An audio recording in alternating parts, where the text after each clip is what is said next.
CCTV di rumahku mati total selama sebulan. Suamiku bilang itu korsleting biasa. Tapi firasatku mengatakan ada yang tidak beres. Jadi, aku memanggil teknisiku sendiri. Dan, aku syok saat melihat rekaman CCTV itu. Ternyata selama ini.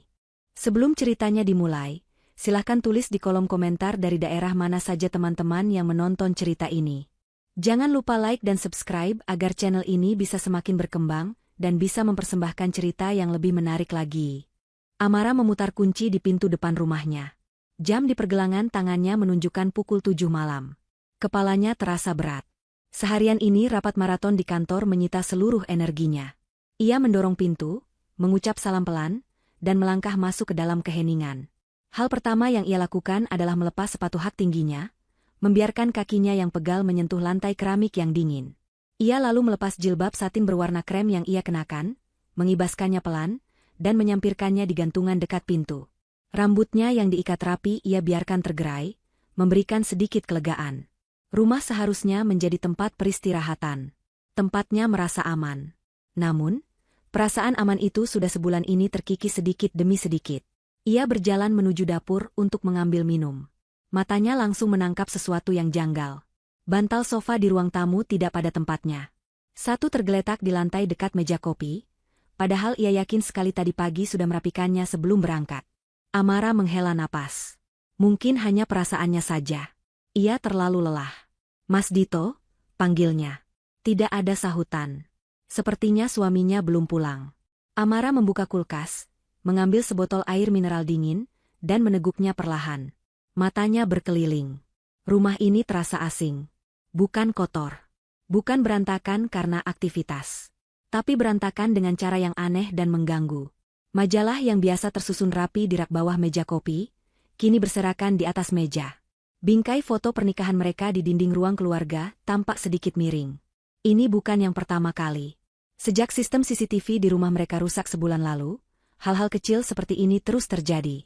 Awalnya Amara mengira ia hanya stres. Proyek besar di kantor memang sedang menyita pikirannya. Tapi lama-kelamaan, frekuensinya terlalu sering untuk disebut kebetulan.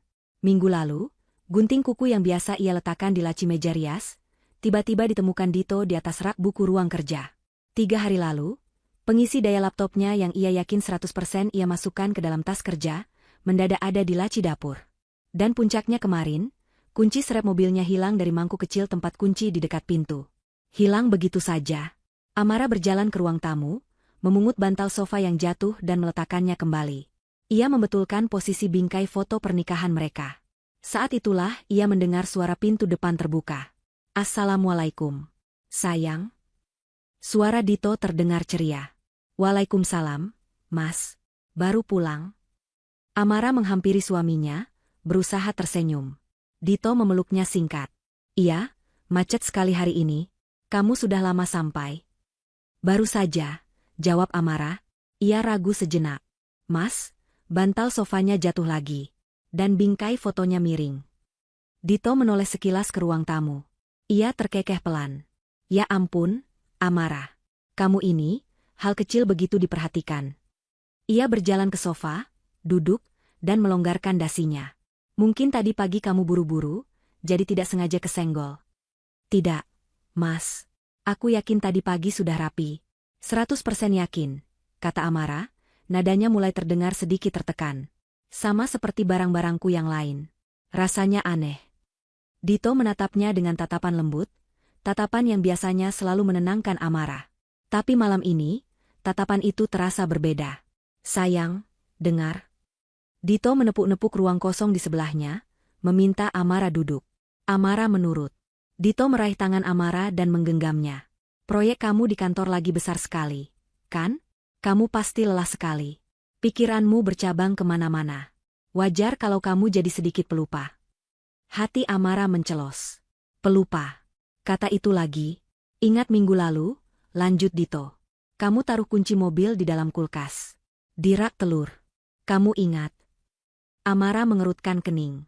Aku tidak ingat, Mas. Aku rasa bukan aku. Itu dia masalahnya. Kamu tidak ingat, kata Dito, suaranya tetap lembut namun tegas. Aku yang menemukannya di sana. Kamu kecapean, Amara. Itu saja. Kamu terlalu stres memikirkan hal-hal yang tidak penting. Bantal jatuh, bingkai miring. Mungkin tadi ada angin kencang? Atau mungkin ibu tadi mampir? Ibu? Amara bingung. Ibunya tinggal cukup jauh dan selalu menelepon dulu jika ingin datang. Ibu tidak bilang mau ke sini. Ya, mungkin saja. Kan? Sudahlah, jangan dipikirkan. Dito memijat pelipis Amara. Yang penting sekarang kamu istirahat. Soal barang hilang, itu juga pasti karena kamu salah taruh. Nanti juga ketemu. Amara terdiam. Apakah ia memang separah itu? Apakah ia benar-benar meletakkan kunci di kulkas? Ia berusaha mengingat, tapi kepalanya terasa kosong. Keraguan mulai merayapinya. Mungkin Dito benar. Mungkin ia hanya terlalu lelah. CCTV itu, kata Amara pelan, apa sudah kamu telepon teknisinya? Sudah sebulan ini mati, Mas. Aku jadi tidak tenang. Dito menghela napas. Teknisi langganan kita lagi pulang kampung. Sayang. Aku sudah coba hubungi teknisi lain, tapi jadwalnya penuh terus. Sabar ya. Nanti aku coba cari lagi. Lagi pula, rumah kita aman. Ada satpam kompleks. Kamu jangan terlalu khawatir. Amara ingin membantah. Ia ingin bilang bahwa ini bukan soal keamanan dari maling, tapi soal kewarasannya sendiri. Ia butuh bukti bahwa ia tidak gila. Ia butuh rekaman yang menunjukkan siapa yang memindahkan barang-barangannya. Tapi melihat wajah Dito yang tampak lelah, Amara mengurungkan niatnya. Ia hanya mengangguk pelan. Ya sudah. Aku mandi dulu. Nah, begitu dong, kata Dito sambil tersenyum. Mandilah air hangat. Biar rileks. Nanti kita pesan makanan saja, ya. Amara bangkit dan berjalan menuju kamar tidur. Di dalam kamar, ia duduk di tepi ranjang. Pikirannya berkecamuk. Ia memandangi pantulan dirinya di cermin meja rias. Seorang wanita karir yang sukses, yang bisa mengelola tim berisi puluhan orang, tapi kini meragukan ingatannya sendiri hanya karena sebuah bantal sofa. Ini tidak benar. Ada sesuatu yang tidak beres. Perasaan ini mengganggunya. Ia tidak bisa diam saja. Dito bilang teknisi sibuk. Mungkin Amara harus mencobanya sendiri. Setelah Dito masuk kamar mandi untuk membersihkan diri, Amara bergegas ke ruang kerja kecil di sebelah kamar mereka. Ruangan ini adalah wilayah kekuasaannya. Ia duduk di kursi kerjanya, menyalakan komputer. Ia hendak mencari jasa perbaikan CCTV di internet. Tapi saat ia hendak membuka laci meja untuk mengambil buku catatan, matanya menangkap sesuatu. Laci itu sedikit terbuka.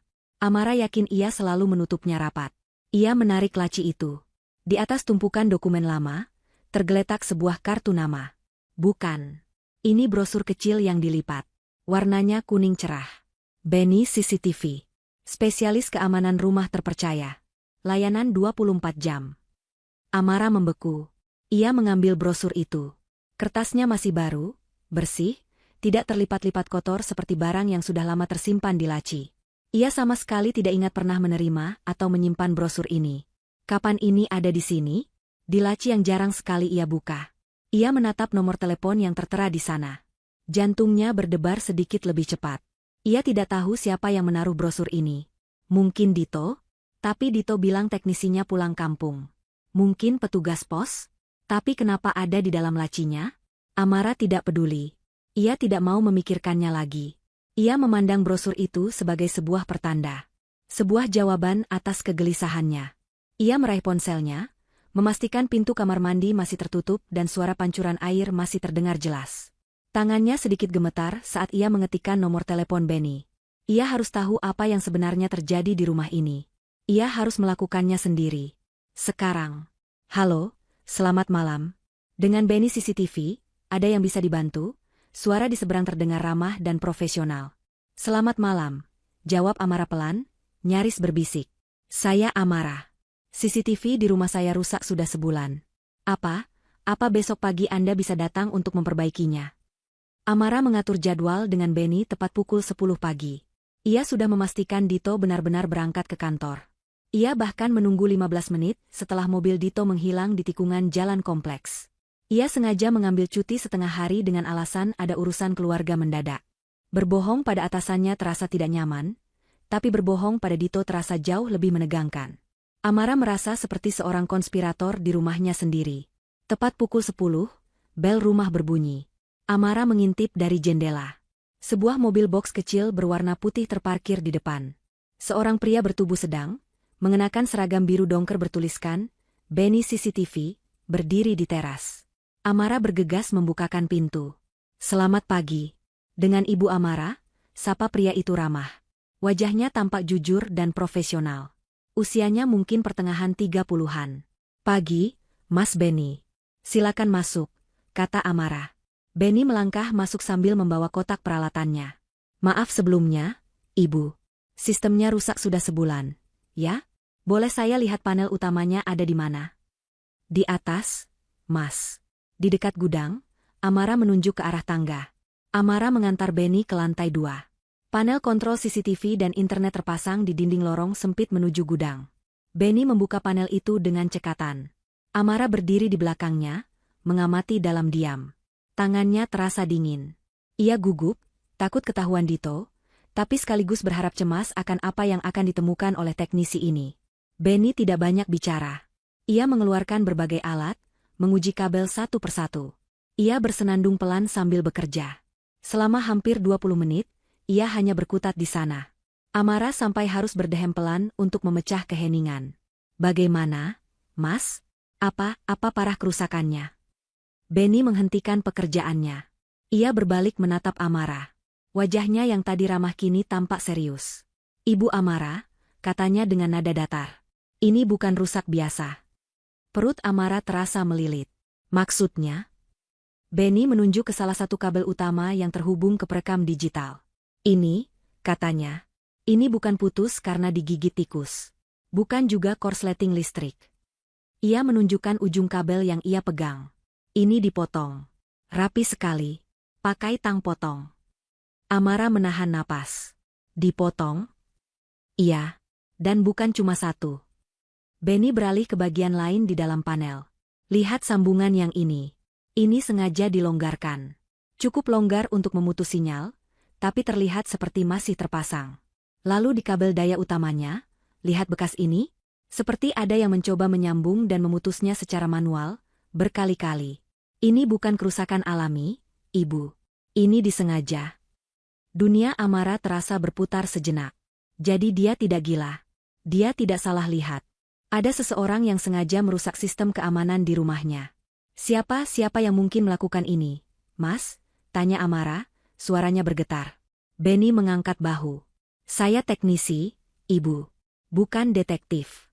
Tapi siapapun yang melakukan ini, dia bukan orang luar. Dia pasti orang yang tahu persis seluk-beluk rumah Ibu.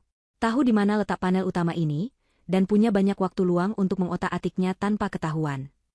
Pikiran Amara langsung tertuju pada Dito. Dito yang menangani semua urusan listrik dan keamanan. Dito yang bilang sistemnya korslet. Dito yang terus menunda-nunda perbaikan.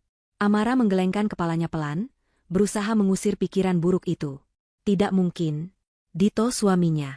Untuk apa Dito melakukan itu? Suami saya bilang, Amara mencoba mencari penjelasan lain. Teknisi langganan kami sedang pulang kampung. Mungkin teknisi sebelumnya yang salah pasang. Benny tersenyum tipis. Saya tidak tahu siapa teknisi Ibu sebelumnya. Tapi jejak kerusakan ini baru, Ibu. Paling lama sebulan, sesuai dengan cerita Ibu. Dan ini dilakukan berkala. Diputus, mungkin disambung lagi, lalu diputus lagi di titik lain. Ini seperti permainan. Permainan. Kata itu membuat Amara mual. Bisa diperbaiki, Mas? Tanyanya lirih. Pasti bisa, jawab Benny mantap. Saya akan ganti semua kabel yang rusak. Saya rapikan lagi jaringannya. Setengah jam lagi beres. Ibu bisa tunggu di bawah. Amara mengangguk dan turun ke ruang kerja. Ia duduk di kursinya, mencoba mencerna informasi tadi. Disengaja. Dipotong. Orang dalam. Permainan. Semua kata itu berputar di kepalanya. Jika benar ini disengaja, apa alasannya? Apakah ini ada hubungannya dengan barang-barangnya yang berpindah tempat? Apakah ada orang lain yang masuk ke rumah ini? Pikiran itu membuatnya semakin takut. Tapi jika ada orang lain, kenapa Dito bersikap seolah Amara yang pelupa? Kenapa Dito yang selalu menemukan barang-barang itu di tempat aneh? Setengah jam kemudian, Benny turun. Sudah beres, Ibu. Semua kamera sudah menyala lagi. Monitor di ruang kerja Ibu juga sudah normal. Amara bergegas memeriksa monitor di sudut ruang kerjanya. Benar saja. 6 kotak di layar itu kembali menampilkan gambar. Garasi, taman belakang, ruang tamu, dapur, teras depan, dan ruang keluarga. Semuanya jernih. Amara merasakan gelombang kelegaan yang luar biasa. Akhirnya. Terima kasih banyak, Mas Benny. Jadi berapa semuanya? Amara mengambil dompet dari tasnya. Benny menyebutkan angkanya. Saat Amara sedang menghitung uang, Benny tidak langsung berkemas. Ia berdiri mematung sejenak, mengamati ruang kerja Amara. Ruangan itu penuh dengan rak buku, meja kerja besar, dan satu sofa kecil. Ibu Amara, panggil Benny pelan. Amara mendongak. Boleh saya jujur? Amara mengangguk, jantungnya kembali berdebar. Firasat saya tidak enak, Ibu, kata Benny. Orang yang melakukan ini, dia tidak akan berhenti. Dia tahu Ibu akhirnya akan memperbaiki CCTV ini. Kemungkinan besar, dia akan merusaknya lagi. Lalu saya harus bagaimana? Benny menatap lurus ke mata Amara. Ibu butuh sesuatu yang tidak dia ketahui. Sesuatu yang hanya Ibu yang tahu. Benny melangkah ke kotak peralatannya, membukanya, dan mengeluarkan sebuah kotak kecil berwarna putih. Saya ada satu kamera. Sangat kecil. Orang sering sebut kamera tersembunyi. Kualitas gambarnya definisi tinggi, suaranya juga jernih. Ruangan ini, Benny memandang berkeliling, ini ruangan paling pribadi Ibu, kan? Tempat Ibu menyimpan dokumen penting? Amara mengangguk. Kamera ini tidak perlu disambungkan ke sistem utama, jelas Benny. Dia pakai jaringan internet terpisah. Rekamannya tidak disimpan di perekam digital di atas. Rekamannya langsung diunggah ke cloud yang aman. Hanya Ibu yang bisa mengaksesnya lewat aplikasi di ponsel Ibu. Walaupun seluruh sistem CCTV utama mati, panel listrik dirusak, kamera ini akan tetap menyala selama internet dan listriknya ada. Amara menatap kotak kecil di tangan Benny. Untuk apa? Untuk jaga-jaga, kata Benny. Saya bisa pasang di rak buku itu. Ia menunjuk rak buku tinggi di sudut ruangan. Tersembunyi di antara buku-buku. Tidak akan ada yang sadar. Amara ragu. Memasang kamera tersembunyi di rumahnya sendiri. Ini terasa sangat salah. Ini terasa seperti ia mengkhianati Dito. Saya tidak tahu, Mas. Saya pasang gratis. Ibu, potong Benny cepat. Anggap saja bonus dari saya. Saya tidak suka firasat ini. Saya tidak suka melihat jejak kerusakan yang disengaja seperti tadi. Ibu butuh perlindungan. Amara terdiam. Ia teringat tatapan Dito tadi malam. Teringat kata, pelupa, yang terus diulang-ulang. Teringat semua kejanggalan yang membuatnya meragukan kewarasannya sendiri. Jika Dito tidak bersalah, kamera ini tidak akan merekam apapun. Tapi jika Amara benar, jika memang ada permainan yang sedang terjadi di rumah ini, kamera ini adalah satu-satunya harapan. Pasang, kata Amara tegas. Benny tersenyum tipis. Keputusan bagus, Ibu. 5 menit kemudian, kamera itu sudah terpasang. Terselip di antara 2 jilid ensiklopedia tebal di rak buku paling atas, lensanya yang sekecil lubang jarum mengarah lurus ke meja kerja Amara dan brankas kecil yang tersembunyi di baliknya. Benny dengan sabar membantu Amara menginstal aplikasi di ponselnya, mengatur kata sandi, dan memastikan rekamannya berjalan lancar. Selesai, kata Benny sambil membereskan peralatannya. Satu hal lagi, Ibu. Jangan bilang siapa-siapa soal kamera ini. Jangan bilang suami Ibu, jangan bilang asisten rumah tangga Ibu. Jangan bilang siapa-siapa. Ini rahasia Ibu. Amara mengangguk. Saya mengerti. Baik. Kalau begitu saya permisi. Amara mengantar Benny ke pintu depan. Setelah mobil box putih itu menghilang, Amara kembali menutup pintu dan menguncinya. Ia bersandar di balik pintu, memejamkan mata. Rumahnya tidak lagi buta. Rumahnya kini memiliki mata di mana-mana. Dan satu mata, mata yang paling penting, hanya miliknya seorang. Keberadaan sistem CCTV yang kembali normal, membawa kelegaan instan bagi Amara. Seolah ada beban berat terangkat dari pundaknya. Ia kini bisa memantau rumahnya, memastikan bahwa ia tidak sedang berhalusinasi. Perasaan aman itu membuatnya bisa kembali fokus pada hal yang paling mendesak, proyek besar di kantornya. Proyek itu memasuki fase final yang kritis, menuntut hampir seluruh waktu dan tenaganya. Selama 3 hari berikutnya, Amara tenggelam dalam kesibukan. Ia berangkat sebelum matahari terbit dan pulang jauh setelah Dito terlelap. Di tengah pusaran rapat, laporan, dan tenggat waktu yang mencekik itu, niatnya untuk memberitahu Dito soal perbaikan CCTV menguap begitu saja. Awalnya ia berpikir akan memberitahu Dito malam itu juga, saat Benny si teknisi baru saja pulang. Tapi Dito pulang terlambat, dan Amara sudah terlalu lelah untuk memulai percakapan yang mungkin akan memicu perdebatan.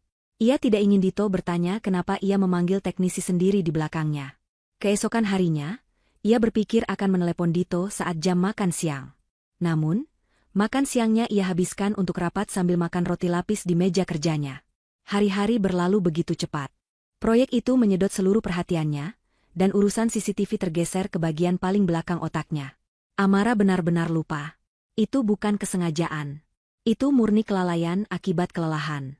Ironisnya, Dito juga tampak berubah selama 3 hari itu. Ia menjadi suami yang luar biasa perhatian. Jauh lebih perhatian dari biasanya. Ia mulai mengirim pesan-pesan manis di tengah hari. Jangan lupa makan siang ya, sayang. Aku tahu kamu sibuk. Atau, semangat kerjanya. Aku bangga sekali sama kamu. Amara, yang merasa bersalah karena terlalu sibuk, membalas pesan-pesan itu dengan perasaan hangat. Ia mulai berpikir bahwa kecurigaannya selama ini memang salah. Mungkin Dito benar, ia hanya stres. Buktinya, sejak ia memutuskan untuk lebih tenang, sikap Dito menjadi sangat manis. Pagi di hari kedua setelah CCTV diperbaiki, Amara terbangun karena aroma kopi.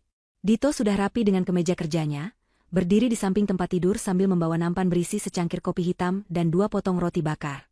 Sarapan untuk istriku yang hebat, katanya sambil tersenyum lebar. Amara sampai terduduk kaget. Mas, kamu repot-repot sekali. Tidak ada yang repot untuk kamu. Dito duduk di tepi ranjang. Aku tahu kamu pasti lelah sekali. Nanti pulang jam berapa? Biar aku pijat kaki kamu.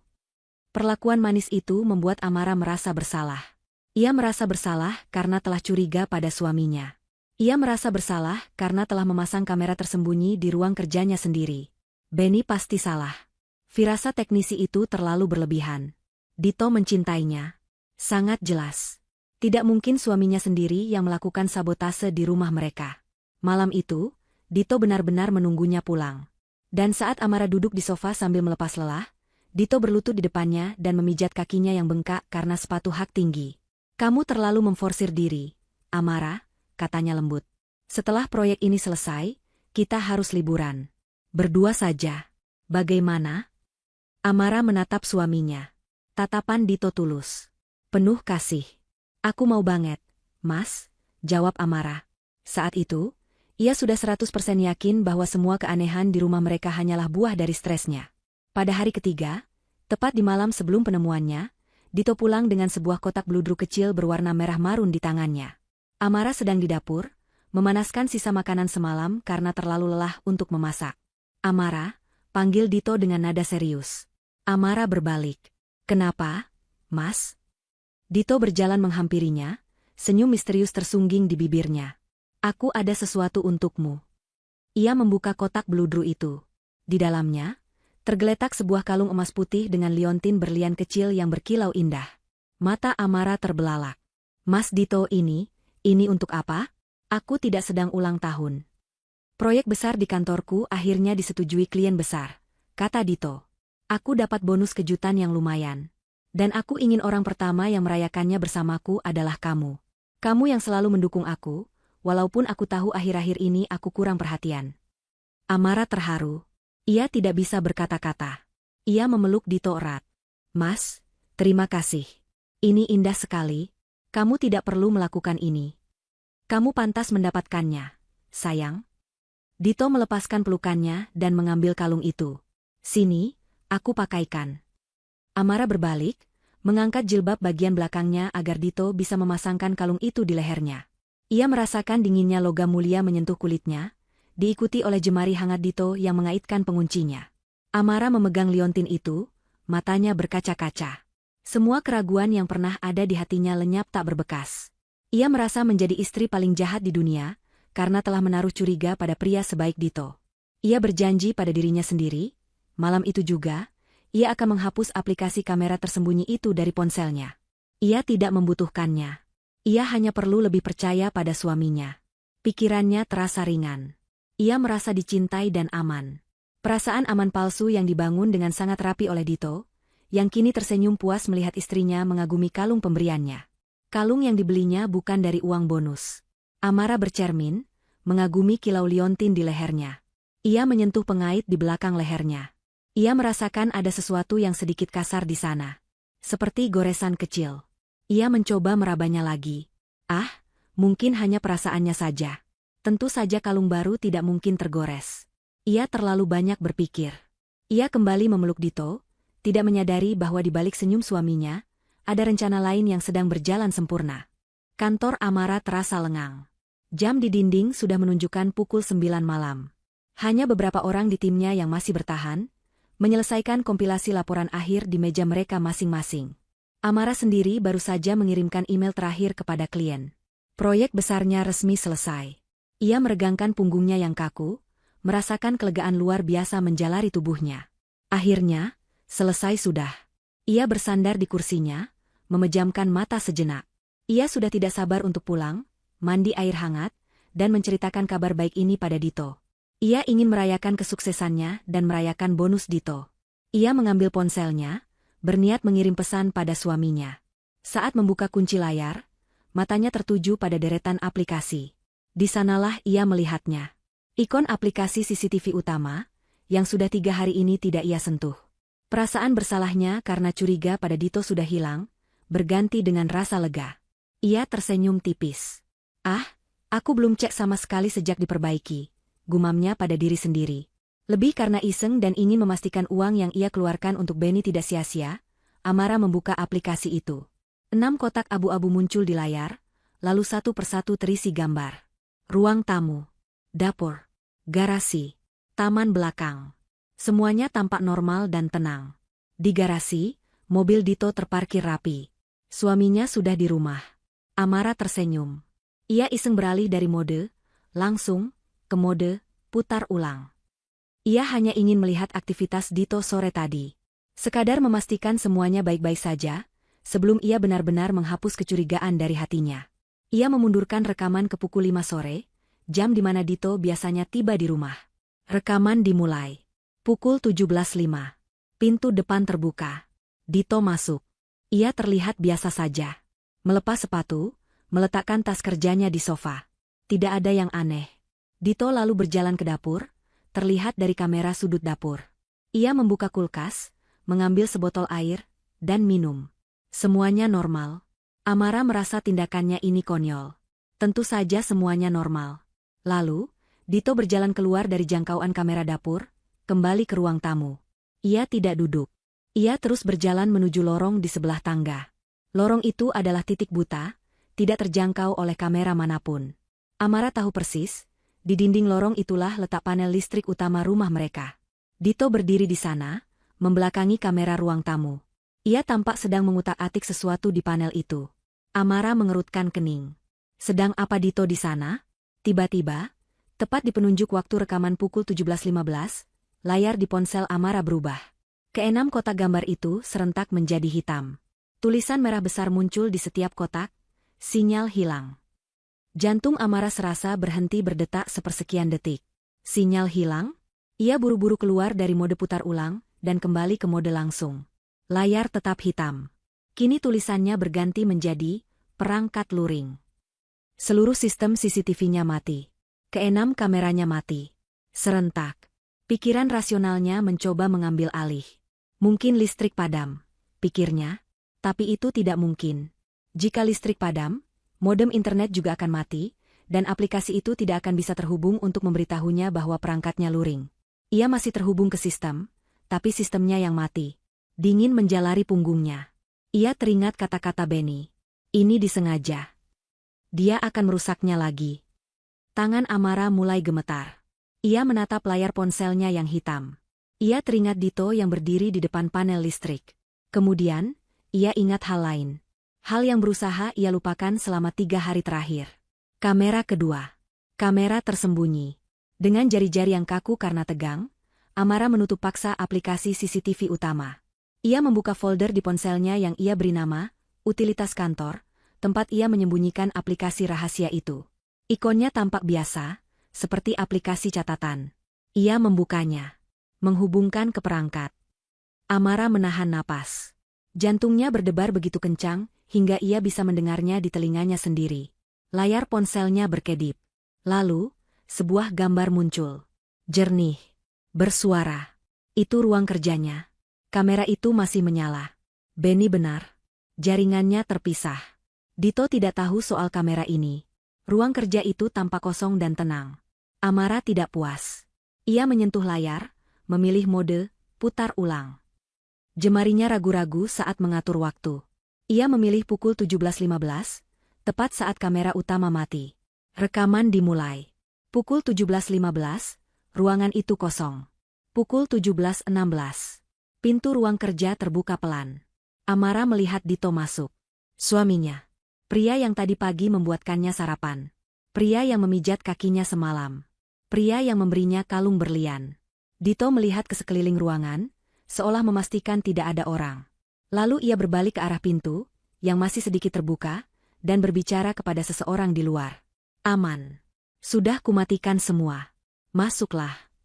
Suara Dito terdengar jelas dari pengeras suara ponsel Amara. Amara menutup mulutnya dengan satu tangan, menahan pekikan yang nyaris keluar. Kemudian, sesosok wanita melangkah masuk ke ruang kerja Amara. Wanita itu mengenakan blus kerja yang rapi dan rok pensil. Wanita yang sangat Amara kenali. Itu Reni, asisten pribadi Dito di kantor. Wanita yang selalu tersenyum manis padanya setiap kali ia mampir ke kantor Dito. Kamu yakin, Dit? Suara Reni terdengar manja dan sedikit cemas. Aku masih takut kalau tiba-tiba istrimu pulang. Dia tidak akan pulang. Suara Dito terdengar penuh percaya diri. Proyeknya lagi kacau. Dia pasti lembur sampai malam. Aku yakin, sayang. Sayang. Kata itu menusuk telinga Amara.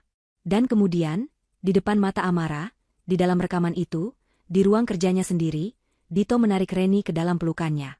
Ia mencium Reni. Bukan ciuman singkat. Ciuman yang dalam dan penuh gairah.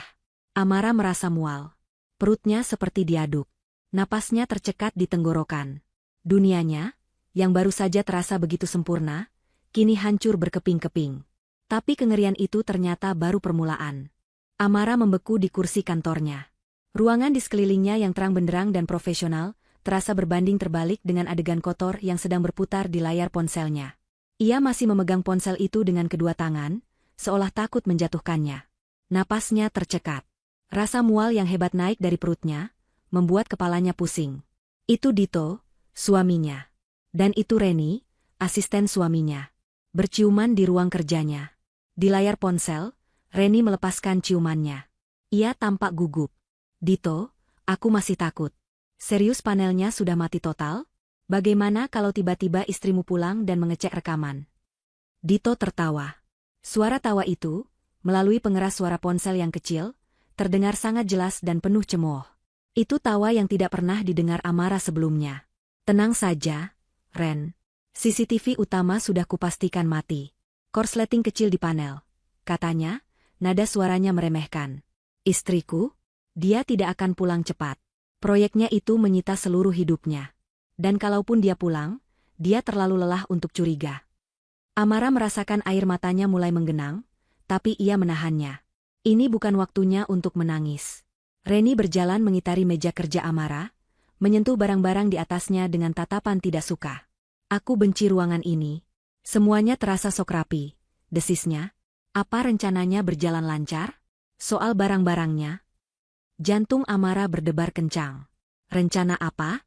Dito bersandar di tepi meja, menyilangkan tangan di dada. Senyum di wajahnya adalah senyum predator. Sempurna, katanya. Dia benar-benar mengira dia sudah gila. Dia mulai meragukan ingatannya sendiri. Dia benar-benar percaya dia yang meletakkan kunci mobil di kulkas. Keduanya tertawa bersamaan. Dunia Amara seakan runtuh untuk kedua kalinya dalam 5 menit. Jadi, semua itu, gunting kuku di rak buku, pengisi daya di laci dapur, kunci di kulkas, itu semua perbuatan mereka.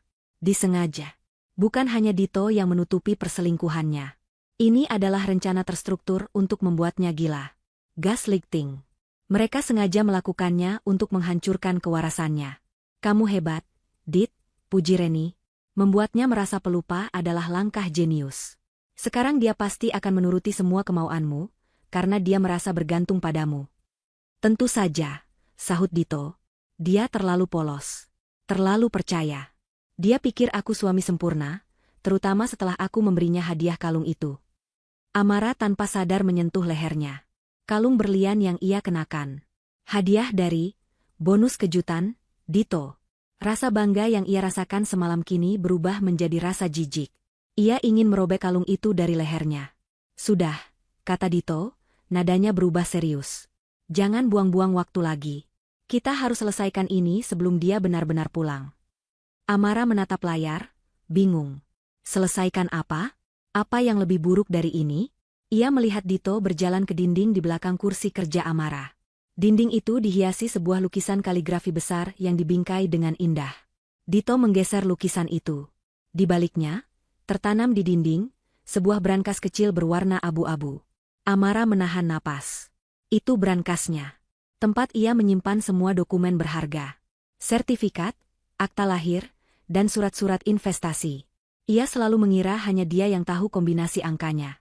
Tapi Amara hanya bisa menonton dengan ngeri saat jemari Dito dengan lincah dan percaya diri memutar tombol kombinasi. Klik. Pintu brankas terbuka. Layar ponsel Amara kini menyorot dengan jelas isi brankas yang terbuka. Amara merasakan darahnya mengalir deras ke kepalanya. Dito mengeluarkan setumpuk dokumen tebal. Amara mengenali map-map itu. Map biru berisi sertifikat rumah mereka. Map merah berisi akta perusahaan rintisan milik Amara. Map kuning berisi surat-surat aset dan deposito atas namanya sendiri, warisan dari almarhum ayahnya. Ini semuanya? Tanya Reni, matanya berbinar melihat tumpukan dokumen itu. Semua yang kita butuhkan, jawab Dito. Ia meletakkan tumpukan itu di atas meja kerja Amara. Ia lalu duduk di kursi kerja Amara. Kursi tempat Amara biasa bekerja keras hingga larut malam. Dito mengambil sesuatu dari tas kerjanya, beberapa lembar kertas berkop surat resmi dan sebuah pulpen. Pengacara kita sudah menyiapkan semuanya, kata Dito. Surat kuasa menjual. Akta pengalihan aset. Perjanjian jual beli di bawah tangan. Yang kita butuhkan hanya satu hal. Tanda tangannya, bisik Reni. Kamu yakin bisa? Dito tertawa lagi. Meremehkan aku, ya? Selama sebulan ini, selain memindahkan barang-barangnya, aku juga melatih ini. Amara melihat dengan mata kepalanya sendiri. Dito meletakkan selembar surat kuasa menjual di atas meja. Ia mengambil pulpen mahal milik Amara yang tergeletak di meja. Lalu, dengan gerakan yang tenang dan sangat terlatih, Dito mulai membubuhkan tanda tangan di bagian bawah dokumen. Itu tanda tangan Amara. Bukan mirip. Bukan sekadar meniru. Goresannya, tekanannya, lengkungannya, semuanya sempurna. Persis seperti tanda tangan Amara. Rasa mual itu kembali, lebih kuat. Ini tujuannya. Ini adalah perampokan. Mereka tidak hanya mengkhianatinya. Mereka sedang menguras seluruh hartanya. Mereka mencuri hasil jerih payahnya, warisan keluarganya, dan masa depannya. Perselingkuhan itu hanyalah puncak gunung es. Kejahatannya jauh lebih dalam dan lebih busuk. Setelah ini semua ditandatangani dan asetnya berpindah tangan ke perusahaan cangkang kita di luar negeri, kata Dito sambil terus menandatangani lembar demi lembar, kita masuk ke rencana tahap 2. Tahap 2? Reni tampak terkejut. Tentu saja, kata Dito, tidak mengalihkan pandangan dari pekerjaannya. Kita tidak bisa membiarkannya begitu saja. Setelah uangnya habis, dia pasti akan sadar. Dia akan melapor ke polisi.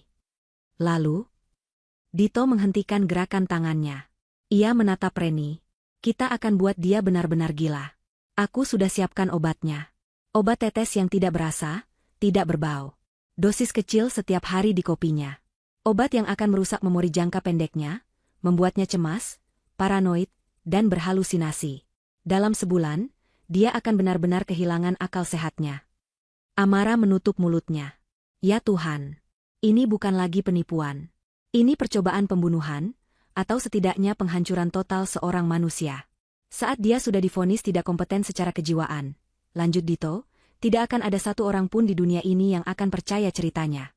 Dia akan berakhir di rumah sakit jiwa. Dan kita? Kita akan hidup sangat kaya, sangat bahagia, jauh dari sini. Reni tertawa pelan. Dito, kamu benar-benar jahat. Aku suka. Mereka berciuman lagi, kali ini di atas tumpukan dokumen yang baru saja dipalsukan. Amara menatap layar itu. Tangan yang tadi gemetar kini berhenti. Rasa takutnya lenyap. Rasa sedihnya menguap. Yang tersisa hanyalah kemarahan. Kemarahan yang dingin, tajam, dan sangat fokus. Ia tidak akan membiarkan mereka menang. Ia tidak akan berakhir di rumah sakit jiwa. Ia melihat Dito dan Reni membereskan dokumen-dokumen itu, memasukkannya ke dalam tas kerja Reni. Mereka mematikan lampu ruang kerja dan keluar, menutup pintu. Ruangan itu kembali gelap dan sunyi. Amara menarik napas dalam-dalam. Ia menggeser jarinya di layar ponsel. Ia melihat ikon kecil bergambar awan dengan panah ke bawah. Tanpa ragu sedikitpun, Amara menekan tombol itu. Mengunduh rekaman. Ia akan menyimpan setiap detik dari bukti ini. Dan ia akan menggunakannya untuk menghancurkan mereka. Proses pengunduhan rekaman itu terasa seperti berlangsung selamanya. Amara menatap baris status di layar ponselnya. Setiap persen yang bertambah terasa seperti satu pukulan palu di dadanya. 15 menit kengerian murni, terekam dalam definisi tinggi. Selesai. File video itu tersimpan aman di memori internal ponselnya. Tapi Amara tahu itu tidak cukup. Ia tidak menangis. Air matanya seolah mengering, tergantikan oleh sesuatu yang lain. Sesuatu yang dingin dan tajam. Ini bukan lagi kesedihan seorang istri yang dikhianati. Ini adalah amarah seorang wanita yang dijebak, direndahkan, dan diancat akan dihancurkan. Mereka tidak hanya mengambil uangnya. Mereka mencoba mengambil kewarasannya. Mereka berencana mengambil nyawanya. Dengan tangan yang kini sangat stabil, Amara membuka laptop kantornya. Ia membuat sebuah akun penyimpanan cloud baru dengan nama samaran acak. Ia mengunggah file video itu. Ia menunggu lagi. Selesai. Ia membuka layanan email baru, juga dengan nama samaran. Ia mengirimkan video itu ke alamat email barunya sendiri. Cadangan dari cadangan. Ia tidak akan memberi mereka celah sedikitpun untuk lolos. Setelah semua bukti digital aman, ia mematikan laptopnya. Ia merapikan mejanya, persis seperti yang ia lakukan setiap malam sebelum pulang. Ia berdiri, menyambar tas tangannya. Rekan-rekan kerjanya yang tersisa mulai berpamitan. Pulang duluan ya, Bu Amara. Iya, hati-hati di jalan, jawab Amara. Suaranya terdengar normal. Sangat normal. Ia bahkan terkejut dengan betapa normal suaranya. Tidak ada getaran, tidak ada isak tangis. Ia berjalan ke lift. Di dalam kotak cermin itu, ia melihat pantulan dirinya. Wanita karir yang sukses, mengenakan jilbab yang rapi, dan sebuah kalung berlian berkilauan di lehernya. Tangannya terangkat, menyentuh liontin itu. Hadiah dari bonus kejutan. Hadiah yang dibeli dari uangnya sendiri, mungkin. Hadiah untuk merayakan keberhasilan menipunya. Dengan satu gerakan cepat, Amara meraih pengait di belakang lehernya. Pengait yang terasa kasar semalam. Ia menariknya. Kalung itu putus dan jatuh ke genggamannya. Ia tidak membuangnya. Ia menggenggam erat liontin itu, hingga tepinya yang tajam menekan telapak tangannya. Rasa sakit fisik itu membantunya fokus. Ia memasukkan kalung yang rusak itu ke dalam tasnya. Itu akan menjadi barang bukti. Saat lift terbuka di lobi, ia sudah tahu apa yang harus ia lakukan. Ia tidak bisa pulang. Pulang ke rumah berarti masuk ke sarang ular. Pulang berarti ia harus berpura-pura di depan Dito, dan ia tidak yakin bisa melakukannya. Pulang berarti ia berisiko meminum kopi atau air yang mungkin sudah mulai ditetesi racun. Rencana, tahap 2, itu bisa dimulai kapan saja. Ia juga tidak bisa langsung ke polisi.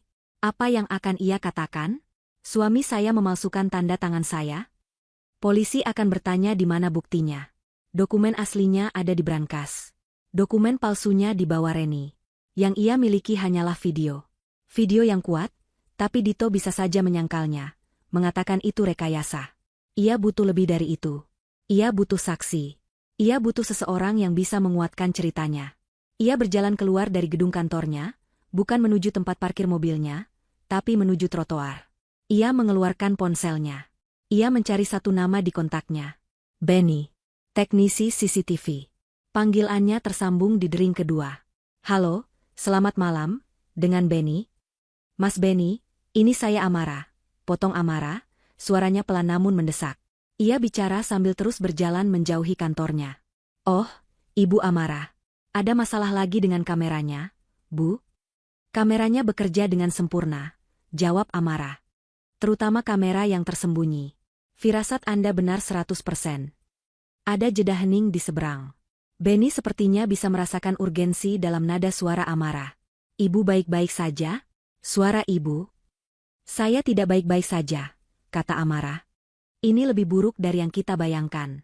Ini bukan lagi soal sabotase CCTV. Ini kejahatan. Penipuan besar. Saya punya buktinya. Saya punya rekamannya. Saya butuh bantuan Anda. Ibu di mana sekarang? Jangan pulang, kata Benny cepat. Saya baru keluar kantor. Saya tidak akan pulang.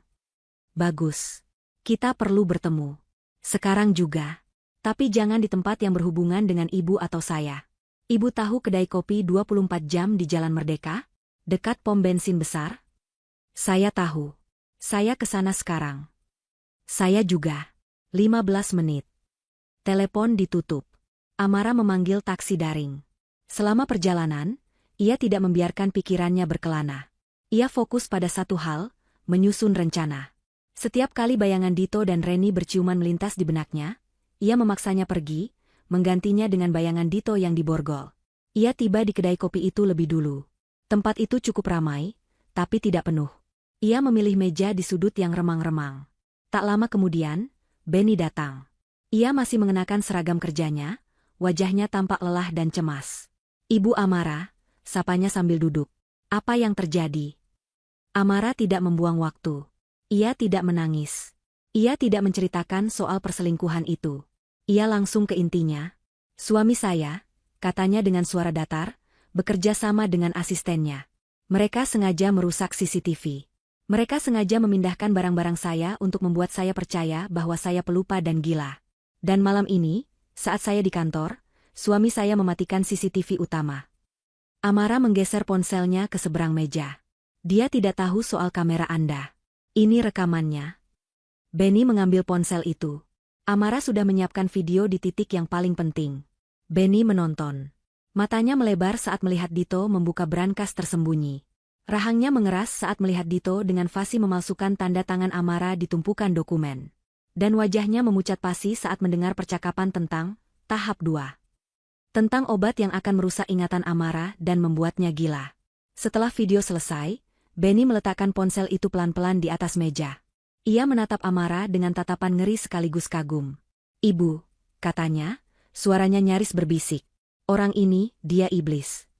Dia suami saya, koreksi Amara, dingin. Dan saya akan menjatuhkannya. Tapi saya tidak tahu harus mulai dari mana. Dokumennya sudah dibawa pergi. Benny mengangguk cepat. Ibu benar tidak datang ke polisi dulu. Ini rumit. Ini penipuan aset tingkat tinggi, ditambah percobaan entah apa namanya itu. Yang ibu butuhkan sekarang bukan polisi patroli. Ibu butuh pengacara. Pengacara yang sangat hebat. Saya punya pengacara perusahaan, tapi... Bukan, potong Benny. Bukan pengacara perusahaan. Ibu butuh pengacara kriminal. Spesialis penipuan aset dan KDRT. Saya kenal seseorang. Namanya Ibu Ratna. Dia singa betina. Dia tidak main-main. Kantornya tidak jauh dari sini. Sekarang? Sudah hampir tengah malam, kata Amara. Saya akan telepon dia. Untuk kasus seperti ini, Benny menunjuk ponsel Amara, dia akan bersedia bangun dari tidurnya. Ini bukti emas. Benny meraih ponselnya. Ibu tunggu di sini. Jangan kemana-mana. Saya akan hubungi dia. Kita akan susun rencana malam ini juga. Amara mengangguk. Aliansi telah terbentuk. Permainan Dito sudah berakhir. Sekarang, permainan Amara yang dimulai. Kantor hukum milik Ratna tidak seperti yang Amara bayangkan. Letaknya di sebuah ruko modern yang tampak sepi, tapi di dalamnya, aktivitas terasa sibuk meski jam menunjukkan pukul 1 dini hari. Benny disambut akrab oleh seorang penjaga keamanan, menunjukkan bahwa ia memang sering ke sana. Mereka diantar ke sebuah ruangan rapat yang nyaman. Tak lama kemudian, seorang wanita bertubuh mungil namun berwajah tegas masuk. Ia mengenakan kemeja putih dan celana bahan hitam, rambutnya diikat ekor kuda. Dia adalah Ratna. Mas Benny, ada angin apa malam-malam begini bawa klien? Sapa Ratna. Matanya langsung beralih ke Amara. Tatapannya tajam, menganalisis. Ibu Amara, silakan. Benny bilang ini darurat. Sangat darurat, Bu Ratna, kata Amara. Selama 30 menit berikutnya, Amara menceritakan semuanya. Ia menceritakan kronologi dari awal. CCTV rusak, barang hilang, Dito yang meyakinkannya bahwa ia pelupa. Ia menceritakan soal Benny, soal kamera tersembunyi. Kali ini, ia menceritakan semuanya, termasuk perselingkuhan Dito dengan Reni. Dan terakhir, ia memutar rekaman video itu di laptop milik Ratna. Ratna menonton keseluruhan rekaman tanpa ekspresi. Ia hanya sesekali bergumam, atau, begitu. Ketika video itu menunjukkan Dito memalsukan tanda tangan Amara, Ratna memundurkannya sedikit. Dia sangat terlatih, komentarnya dingin. Ini bukan pemalsuan amatir. Ketika video sampai di bagian rencana, tahap 2, untuk meracuni Amara, Ratna menghentikan video itu. Ia menatap Amara lurus-lurus. "Ibu," katanya, nadanya kini melunak sedikit. "Mulai detik ini, ibu tidak boleh pulang ke rumah itu. Ibu juga tidak boleh makan atau minum apapun yang tidak ibu beli dan buka sendiri. Mengerti?" Amara mengangguk. "Saya mengerti." "Bagus," kata Ratna. Ia kembali ke mode profesionalnya. "Sekarang, ini rencana kita. Bukti video ini sangat kuat. Ini menunjukkan konspirasi, pemalsuan dokumen, dan niat untuk melakukan kejahatan berat. Tapi Dito dan Reni masih memegang dokumen palsu itu. Dan yang lebih penting, dokumen asli ibu masih ada di brankas itu, kan?" Saya tidak yakin," kata Amara. Dito mengambil semua map. "Tidak," kata Ratna. "Lihat rekamannya lagi." Ia memutar ulang bagian Dito di depan brankas. Dia mengambil map biru, merah, dan kuning. Tapi dia meninggalkan satu map coklat kecil di bagian belakang. Dia mungkin lupa atau menganggapnya tidak penting. Amara mencoba mengingat. Itu isinya surat-surat lama. Mungkin beberapa akta tanah warisan yang belum diurus. Tidak penting bagi dia, tapi sangat penting bagi kita. Kita harus mendapatkan dokumen-dokumen itu kembali, baik yang asli maupun yang palsu. Ratna mengetukkan jarinya di meja. "Kita akan melakukan penangkapan. Bukan nanti, tapi besok." "Besok?" Amara terkejut. "Bagaimana caranya?" "Kita akan menjebak mereka," kata Ratna. "Dito mengira ibu akan pulang larut malam ini, lelah, dan tidak curiga. Tapi ibu tidak akan pulang." Ratna meraih ponselnya. "Saya akan menelepon kontak saya di unit kejahatan properti. Mereka akan senang sekali menangani kasus ini, apalagi dengan bukti video sebersih ini. Kita akan siapkan tim untuk besok pagi." "Tapi bagaimana kita memancing mereka?" tanya Benny. "Dito sendiri yang akan memancing dirinya," jelas Ratna. "Amara, kamu harus bersikap seolah tidak terjadi apa-apa. Kamu tidak akan pulang malam ini. Kita akan sembunyikan kamu di tempat aman. Besok pagi, kamu harus mengirim pesan ke Dito."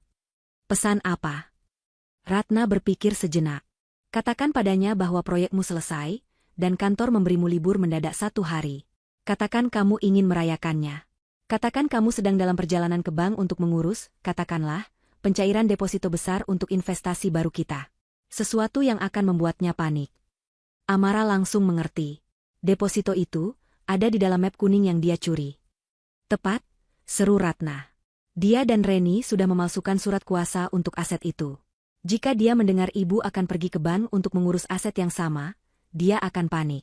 Dia akan berpikir rencananya ketahuan, atau ibu akan mendahuluinya. Dia akan gegabah.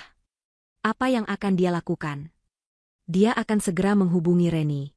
Dia mungkin akan mencoba menggunakan surat palsu itu hari ini juga. Atau," Ratna tersenyum tipis, "dia akan kembali ke rumah untuk mengambil sisa dokumen di brankas. Apapun yang dia lakukan, kita sudah siap." "Di mana saya harus menunggu?" tanya Amara. "Malam ini ibu tidur di apartemen aman milik kantor saya. Benny, tolong antar ibu Amara. Besok pagi, kita bertemu di sini pukul 7. Saya akan bersama tim kepolisian. Kita akan berada di ruang kontrol, memantau rumah ibu lewat kamera tersembunyi itu secara langsung. Saat Dito bergerak, kita bergerak." Rencana itu sempurna, tegang, tapi sempurna. Amara meninggalkan kantor Ratna saat azan subuh mulai terdengar. Untuk pertama kalinya dalam sebulan, meski ia tidak tidur sama sekali, kepalanya terasa jernih. Ia bukan lagi korban. Ia adalah pemburu. Ia mengirimkan pesan singkat ke Dito, berpura-pura baru selesai kerja. "Mas, maaf baru kasih kabar. Aku ketiduran di kantor. Ini baru mau pulang. Sampai rumah pagi. Aku cinta kamu." Balasan Dito datang beberapa menit kemudian. "Ya ampun, sayang. Kamu buat aku khawatir. Cepat pulang, istirahat. Aku juga cinta kamu." Amara menatap pesan itu. Rasa jijik menjalari dirinya. Ia menutup ponselnya. Besok semuanya akan berakhir. Pukul 8 pagi. Amara duduk di sebuah ruangan yang terasa pengap meski berpendingin udara. Itu adalah ruang rapat di kantor pengacara Ratna. Di hadapannya, sebuah monitor besar menampilkan live feed yang jernih dari kamera tersembunyi di ruang kerjanya di rumah. Rumah yang terasa begitu asing sekarang. Di sampingnya, Ratna duduk dengan tenang, secangkir kopi hitam mengepul di depannya. Benny, si teknisi, berdiri di sudut, memantau koneksi jaringan dengan cemas. Dua orang pria berpenampilan rapi yang diperkenalkan Ratna sebagai detektif dari kepolisian, duduk diam di sofa, mengamati layar tanpa bicara. Sudah waktunya, Bu Amara, kata Ratna pelan. Tangan Amara sedikit gemetar, tapi ia berhasil mengendalikannya. Ia mengambil ponselnya. Sesuai skenario yang mereka susun semalaman, ia mengetik pesan untuk Dito. Mas, aku sudah di jalan. Proyekku selesai dan aku dapat libur mendadak. Aku mau ke bank dulu ya, mau cairin deposito warisan ibuku buat investasi baru kita. Sekalian nanti aku mau cek brankas, mau rapikan surat-surat. Ia menekan tombol kirim. Hening. Semua mata di ruangan itu kini tertuju pada layar monitor. Kamera di ruang kerja Amara hanya menampilkan ruangan kosong. Tapi mikrofonnya yang sensitif menangkap suara langkah kaki panik dari luar ruangan. Terdengar suara Dito yang teredam. Sial. Beberapa detik kemudian, pintu ruang kerja di layar monitor itu terbuka kasar. Dito masuk. Wajahnya pucat pasi, rambutnya acak-acakan. Dia masih mengenakan pakaian tidur. Dia memegang ponsel di tangannya, jelas baru saja membaca pesan Amara. Dia mau ke bank. Sekarang, teriak Dito ke ponselnya. Dia pasti sedang berbicara dengan Reni. Dia mau mencairkan deposito itu. Dia pasti sudah curiga. Kenapa dia tiba-tiba mau mengecek brankas? Dito tampak berpikir keras, berjalan mondar-mandir di depan meja kerja Amara. Dia menggigit kuku jarinya. Kepanikan terlihat jelas di setiap gerakannya. Tidak, kita tidak bisa menunggu, katanya lagi ke telepon. Rencana awal batal. Lupakan soal bank. Kamu harus segera ke sini. Kita harus ambil sisanya dan pergi. Ya, bawa dokumen palsu itu. Bawa semuanya. Kita ambil paspor dan sisa dokumen di brankas ini, lalu kita langsung ke bandara. Amara dan Ratna saling berpandangan. Ini lebih baik dari yang mereka duga. Dito tidak hanya gegabah. Dia panik total. Dia akan mengumpulkan semua bukti kejahatannya di satu tempat. Di layar, Dito berlari ke dinding di belakang kursi kerja. Ia menggeser lukisan kaligrafi. Ia memutar kombinasi brankas. Amara melihatnya lagi. Kali ini bukan lewat rekaman, tapi siaran langsung. Jantungnya berdebar kencang. Dito membuka pintu brankas. Masih ada di sini, gumamnya lega. Ia meraih map coklat yang kemarin tertinggal. Ia juga menarik keluar beberapa benda lain. Paspor miliknya, dan paspor milik Amara. Tim di depan sudah siap, bisik Ratna ke walkie-talkie kecil.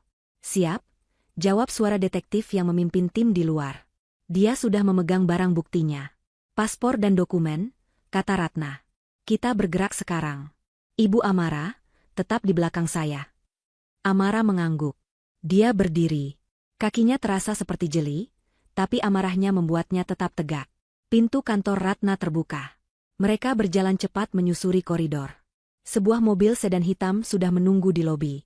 Perjalanan singkat menuju rumah Amara terasa sangat menegangkan. Amara hanya fokus pada napasnya. Ratna duduk di sampingnya, tenang seperti batu. Tim A sudah masuk dari belakang. Tim B bersamaku. Kita masuk dari depan, kata detektif pemimpin tim. Mobil berhenti beberapa rumah dari kediaman Amara. Mereka turun dan berjalan cepat. Pintu depan rumah Amara sedikit terbuka. Tim A pasti sudah membukanya dari dalam.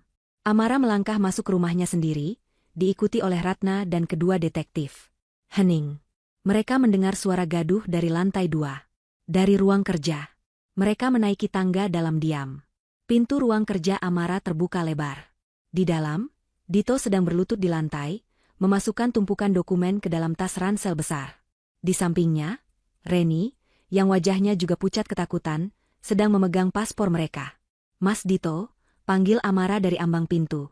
Suara Amara yang tenang namun dingin memecah keheningan. Dito dan Reni membeku. Mereka menoleh bersamaan, seperti dua rusa yang tersorot lampu mobil. Mata Dito membelalak ngeri melihat Amara. Lalu matanya beralih ke Ratna dan dua pria asing di belakangnya. "Amara!" teriak Dito. Dia langsung berdiri. Wajahnya berubah dari panik menjadi murka. "Kamu! Beraninya kamu pulang. Dan siapa mereka? Kamu menjebak saya? Kamu sudah gila ya?" Itu adalah kalimat terakhir yang Dito ucapkan sebagai orang bebas. Amara melangkah maju satu langkah. Ia merasa sangat tenang. Seluruh rasa takutnya hilang. Ia menatap lurus ke mata suaminya. "Aku tidak gila, Dito," katanya. "Selama ini aku tidak pernah gila. Aku hanya lelah. Tapi sekarang aku sudah bangun." "Apa maksudmu? Omong kosong apa ini?" bentak Dito, mencoba bersikap dominan. Amara tersenyum tipis. Senyum yang membuat Dito merinding. Ia mengangkat tangannya dan menunjuk ke sudut ruangan, kerak buku tinggi tempat ensiklopedia tebal tersimpan. "Tersenyumlah, Dito," kata Amara. "Kamu ada di kamera tersembunyi. Bukan cuma sekarang, saat kamu sedang berkemas untuk kabur. Tapi juga tadi malam. Saat kamu dan Reni berciuman di kursi kerjaku." Wajah Reni langsung kehilangan seluruh warnanya. Dia terhuyung dan menjatuhkan paspor di tangannya. Amara melanjutkan, "Saat kamu membuka berangkasku. Saat kamu memalsukan tanda tanganku di dokumen-dokumen itu." Amara menunjuk tas ransel di lantai. "Dan saat kamu menjelaskan rencanamu untuk meracuniku pelan-pelan sampai aku benar-benar gila." Wajah Dito kini berubah pucat pasi. Dia menatap kerak buku, matanya mencari-cari, tidak percaya. Dia membuka mulutnya, tapi tidak ada suara yang keluar.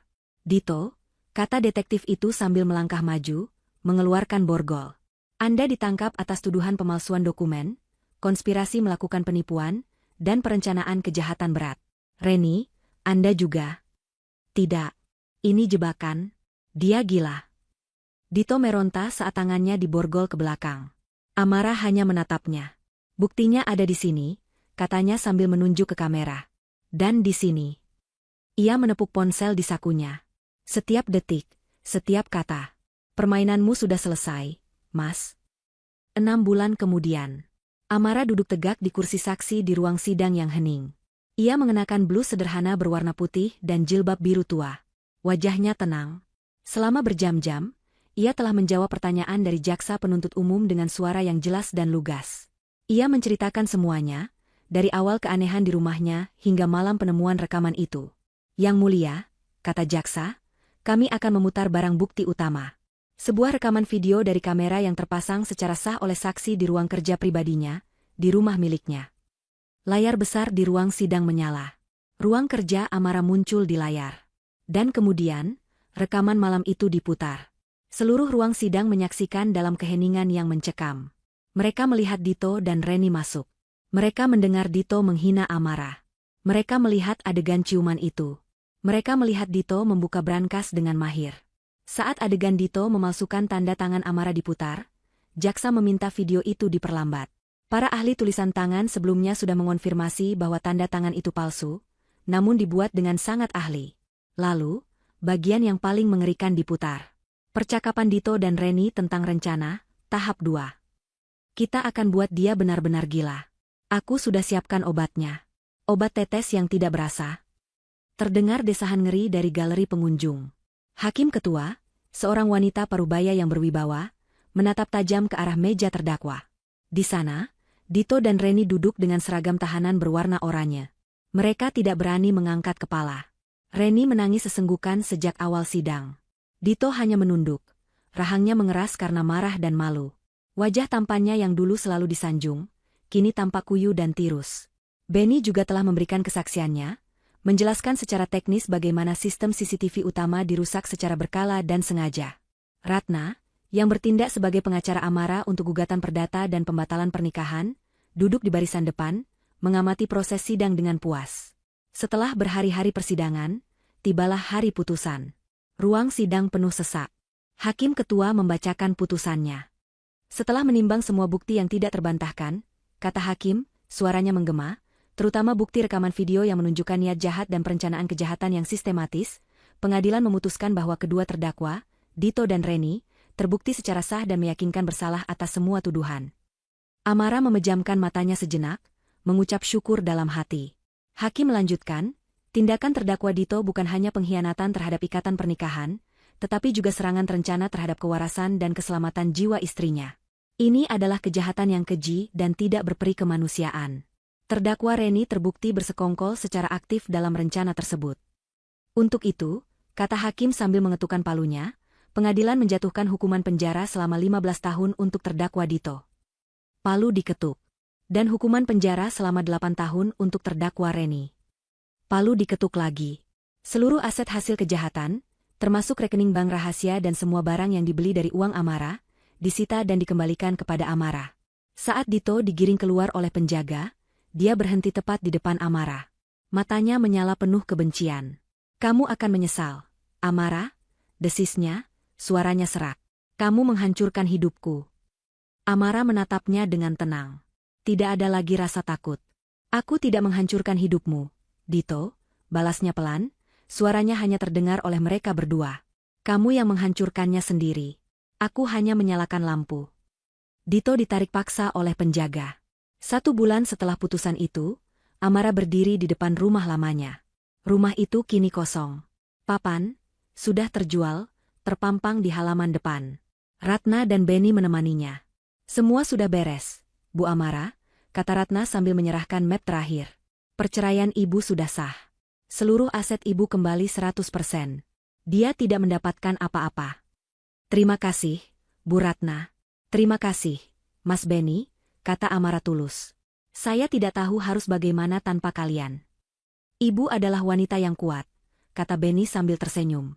"Firasat saya bilang, hidup ibu baru akan dimulai." Adegan terakhir beralih. Amara berada di balkon sebuah apartemen modern di pusat kota.